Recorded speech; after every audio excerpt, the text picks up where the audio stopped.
Untuk sekarang ini kesibukannya pasti setiap hari live stream. Itu pertama di Facebook Gaming. Nah, kedua itu juga aku bikin konten juga di YouTube sama di TikTok, dan itu semuanya daily. Jadi biasanya aku juga untuk ngerangkap juga, kadang meeting juga, itu kita setiap minggu, itu pasti ada meeting setiap hari Jumat, meeting sama tim Entruf, dan timnya itu sekitar 6-7 orang ya. Itu untuk ngebahas perkembangannya kayak gimana, mau ke arah mana, mau bikin konten apa aja.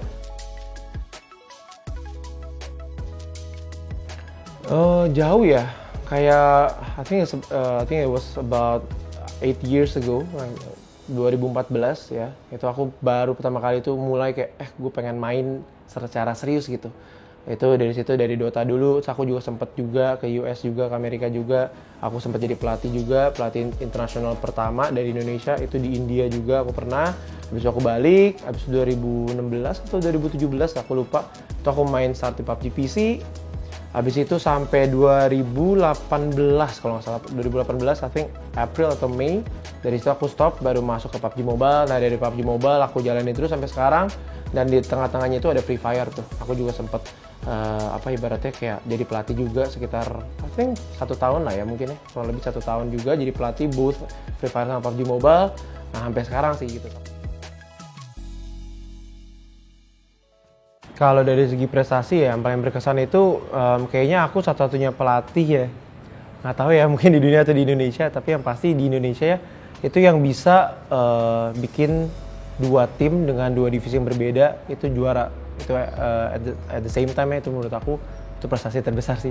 Ya waktu zaman aku di Free Fire sama di PUBG Mobile, kita bisa dua-duanya bisa juara barengan. Itu aku bener-bener kayak siangnya turnamen ini, malamnya turnamen ini, itu menurut aku, dan dua-duanya bisa juara, menurut aku itu prestasi terbesar aku sih.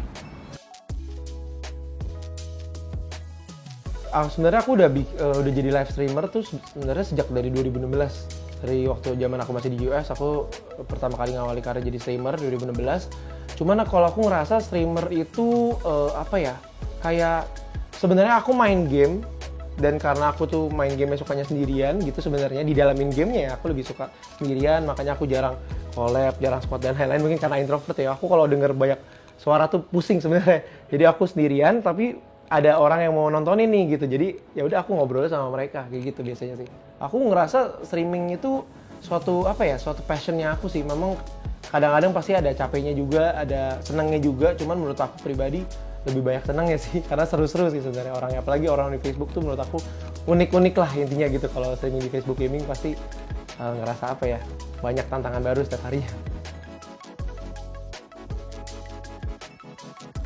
Menurut aku semua ada plus minusnya sih. Kalau disuruh pilih, jujur aku nggak bisa pilih ya, karena pro player nggak ada yang bisa ngegantiin perasaannya pro player ketika kita lolos ke suatu kualifikasi terus pergi ngewakilin Indonesia gitu kan. Waktu zaman aku PUBG PC juga sama di Dota, terus ketika kita angkat pialanya, ketika kita juaranya, ketika kita ngelihat akhir skornya, dan gila, kebetulan kan aku kemarin itu juga sempat ikut turnamen lagi nih di Facebook kan sama tim gesek-gesek tuh. Itu nggak ada yang bisa ngalahin perasaan itu sih, kayak latihannya, terus juga briefingnya, kita semua mikirin gimana cara biar menang. Itu pertama tantangannya beda lagi, pelatih juga feelingnya juga beda lagi sendiri, influencer juga, streamer. Kalau aku disuruh pilih ya susah sih, karena dari dalam diri aku tuh masih ada jiwa kompetitifnya. Jadi kadang kalau kita jadi streamer kan mungkin jiwa kompetitifnya nggak keluar tuh, makanya setiap kali ada turnamen apa dari PUBG Mobile aku ikut. Jadi aku berusaha untuk cari benang merah lah, jalan tengahnya di situ sih menurut aku. Tapi aku nggak bisa milih sih jujur.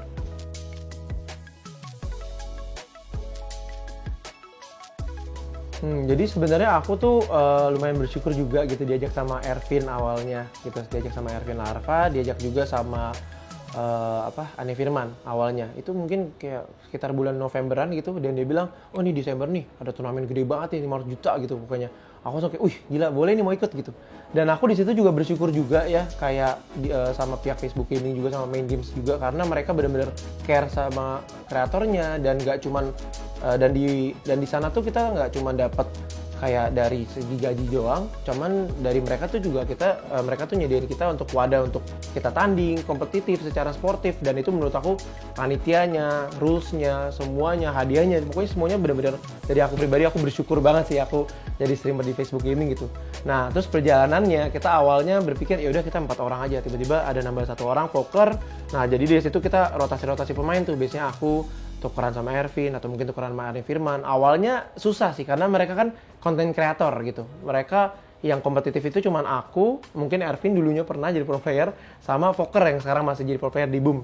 Jadi aku yang punya pengalaman coach gitu, berusaha ngarahin supaya kita tuh punya satu tujuan yang sama gitu. Tapi bedanya kalau sebelumnya aku cuman nge-coach doang, ini bener-bener pure jadi coach plus pro player. Jadi kita kadang rutinitasnya kita siangnya seperti biasa semua live streaming dulu, kita kelarin dulu kan karena kita punya kewajiban kan. Habis itu kita sorenya mulai briefing tipis, habis itu habis scrim kita briefing lagi, bahas replay, kita semua record kan. Jadi kita tahu oh kita harusnya kesini, kita harusnya ke situ. Itu menurut aku wah gila, luar biasa banget sih. Kayak aku nggak sabar sih next season mungkin dari Facebook Gaming sama Main Games akan bikin lagi, dan semoga hadiah lebih gede lagi. Kita tim JTKT pasti ikut sih harusnya. Kalau dari aku sekarang sih aku lebih kayak ke arah transisi juga, transisi jadi antara jadi businessman, antara jadi dari konten kreator, mungkin dari pro player awalnya kan terus jadi pelatih, transisi lagi jadi influencer mungkin sama konten kreator. Nah aku transisi jadi businessman sama investor sih ke depannya. Kayak aku mungkin bisa ngelihat kayak diri aku 10 tahun dari sekarang mungkin masih streaming dan konten kreator, tapi mungkin fokusnya lebih ke arah investing sama bikin bisnis lah.